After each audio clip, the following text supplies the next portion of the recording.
আসসালামু আলাইকুম, ওয়েলকাম করছি আমি আব্দুল কাদির আমার ফেসবুক পেজ ও ইউটিউব চ্যানেল থেকে। গতকাল রাত্রেই বাংলাদেশ ক্রিকেট বোর্ড একটা ছবি প্রকাশ করেছে এবং সেই ছবির মাধ্যমে এটাই প্রকাশিত হয়েছে যে বাংলাদেশের বিশ্বকাপ জার্সি বাংলাদেশ দল ইতিমধ্যে প্রকাশ করে ফেলেছে এবং সেটা নিয়ে আইসিসি পর্যন্ত ফেসবুকে তাদের অফিসিয়াল যে পেজ আছে সেইখানটায় তারা পোস্ট করেছে। তারা লিখেছে যে লুকিং গুড। এখন বাংলাদেশের এই জার্সি নিয়ে যে জল্পনা কল্পনা হয়েছে, বিশেষ করে বাংলাদেশের যে পারফরমেন্স, সেই পারফরমেন্স নিয়ে কথা বলতে গেলেই তো আর কথার কোনো শেষ থাকে না। তবুও জার্সি নিয়ে আমাদের দেশের মানুষের একটা এক্সট্রা সব সময় একটা আগ্রহ কাজ করে এবং সেটা এই বিশ্বকাপের আগেও কাজ করেছে। জার্সি বাংলাদেশ দল যখন জিম্বাবুয়ের সাথে সিরিজটা শেষ করেছে, যখন স্কোয়াড ঘোষণা করা হয়েছে, তখন মানে 15 তারিখের আগেই তো স্কোয়াড ঘোষণা করা হয়েছে। 15 তারিখে বাংলাদেশ দল চলে গেছে আমেরিকায়। সেই দিনই মনে হয়েছিল যে হয়তো বাংলাদেশ তাদের যেই বিশ্বকাপ খেলার জার্সি সেটা বাংলাদেশ দল ঘোষণা করবে, কিন্তু পক্ষান্তরে তারা সেটা করেনি।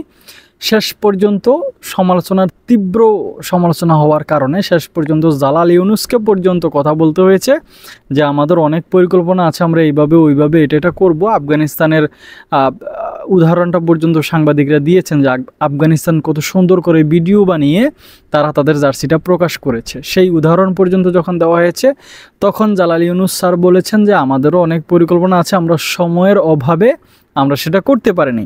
তারপরে বাংলাদেশ দল আমেরিকা চলে গেছে, সেইখান থেকে আবার বাংলাদেশ যে পারফরমেন্স করেছে, প্রথম 2টা ম্যাচ হেরে গেছে, তখন আবার জার্সির আলোচনাটা একটু বন্ধ হয়ে গেছে। কারণ পারফরমেন্সের যে অবস্থা, আমেরিকার সাথে ইউএসের সাথে বাংলাদেশ দল সিরিজ হারিয়ে ফেলেছে, শেষ ম্যাচটাতে আবার বাংলাদেশ 10 উইকেটের জয় পেয়েছে। তো এত ঘটনার ভিতরে ওই জার্সি নিয়ে শুরুর দিকে যে আলোচনাটা হয়েছিল, বিভিন্ন ধরনের জার্সি আমরা দেখতে পেরেছি এবং অনেকেই কনসেপ্ট হিসেবে সেগুলো ফেসবুকে প্রকাশ করছেন। অনেক সাবেক ক্রিকেটাররা পর্যন্ত প্রকাশ করেছেন, তারা পর্যন্ত জানতে চেয়েছেন যে আসলে এই জার্সিটা কেমন, এইটা কেমন, এইটা বিশ্বকাপের জার্সি হইলে কেমন হয়। কিন্তু বাংলাদেশ ক্রিকেট বোর্ড শেষ পর্যন্ত ক্রিকেটারদেরকে জার্সি পরিয়ে একটা হোটেলের লবিতে দেখা গেছে, একটা হোটেলের ভেতরেই ক্রিকেটাররা পর্যন্ত জার্সিটা পরেছেন এবং সেই জার্সিটা পরে ছবি তুলেছেন এবং সেই ছবি প্রকাশ করে দিয়েছে বাংলাদেশ ক্রিকেট বোর্ড। তাহলে ওই যে জালাল ইউনুস স্যারের সেই পরিকল্পনা, বা তিনি বলেছেন যে অনেক ধরনের পরিকল্পনা তারা করে রেখেছেন, ভিডিওর মাধ্যমে তারা সেটা প্রকাশ করবেন, কিন্তু পক্ষান্তরে সেটা আর হয়নি। যেটা গত 23 বিশ্বকাপে ভারতে খেলতে যাওয়ার আগে স্কোয়াড এবং জার্সি একই সাথে একটা ভিডিওর মাধ্যমে বাংলাদেশ প্রকাশ করেছিল, কিন্তু সেটা এবার আর করেনি। আচ্ছা, এখন মূল বিষয় কি জানেন? বাংলাদেশ দল 2021 সালের দিকে একটা জার্সি বানিয়েছিল, সেটা এক কালার, মানে একদম লালের উপরেই স্থির ছিল একটা কালার। ওই রকম একটা জার্সি বানানোর পরে অনেক সমালোচনা হয়েছে, বাংলাদেশের মানুষ সেটা সহ্য করতে পারেনি। শেষ পর্যন্ত বুকের সাইডে একটা শেপের মতন একটা ভিন্ন কালার বা একটা সবুজ কালার দিয়ে সেখানটায় বিসিবি পরে সেই জার্সি পরিবর্তন করতে হয়েছে। আমরা যদি বিভিন্ন দেশের কথা বলি, পাকিস্তানের কথা বলি, ব্ল্যাক ক্যাপস যাদেরকে বলা হয়, নিউজিল্যান্ড, তারাও কিন্তু তাদের সেই চিরচাহিত সেই যে কালো কালার, সেখান থেকে বেরিয়ে এসে ভিন্ন কনসেপ্টে ভিন্নভাবে তারা তাদের জার্সি বানাচ্ছে। পাকিস্তান একবার বানিয়েছে। আমরা যদি দেখি ভারত, তারা কিন্তু সারা জীবন এক কালারের জার্সি পরেই তারা খেলছে। আমরা যদি দেখি জিম্বাবুয়ের কথা যদি বলি, জিম্বাবুয়ে কিন্তু তাদের যে সেই কালার, সেখান থেকে তারা সরে এসেছে, হলুদ কালারের জার্সি এখন তারা বানাচ্ছে। এখন বাংলাদেশের যে এই কনসেপ্ট, যেটা বাংলাদেশের যে গ্রিন কালারের উপরে বিভিন্ন কালার করা হয়, এবং এইটা নিয়ে আবার মানুষের একটা সমালোচনা আছে যে এইটা কেন হচ্ছে, ওইরকম কেন হচ্ছে না।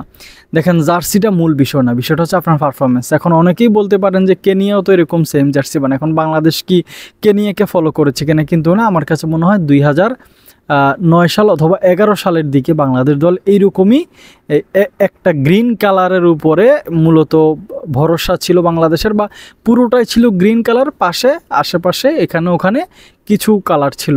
এই বর্তমান যে জার্সিটা খেলবে পরে বাংলাদেশ খেলবে, এই জার্সিটাতেও পুরোটাই গ্রিন এবং শুধুমাত্র এই সাইডে এবং 2 সাইডে শুধু লালের একটা ডোরা কাটা দাগের মতন আছে এবং সোনালি কালার আছে। এই রকমের শেপের জায়গায় সোনালি আছে, এই সাইডে সোনালি কালারের আপনার সেই সিস্টেমটা রাখা হয়েছে।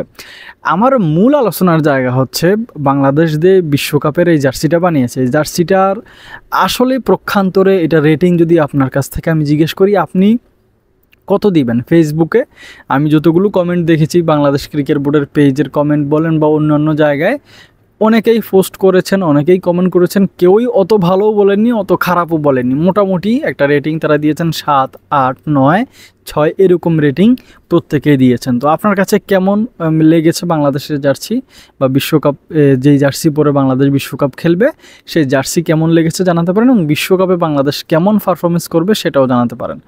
থ্যাংক ইউ ভেরি মাচ এতক্ষণ আমাদের সাথে থাকার জন্য। কমেন্ট বক্সে অবশ্যই আপনার মতামত আশা করছি।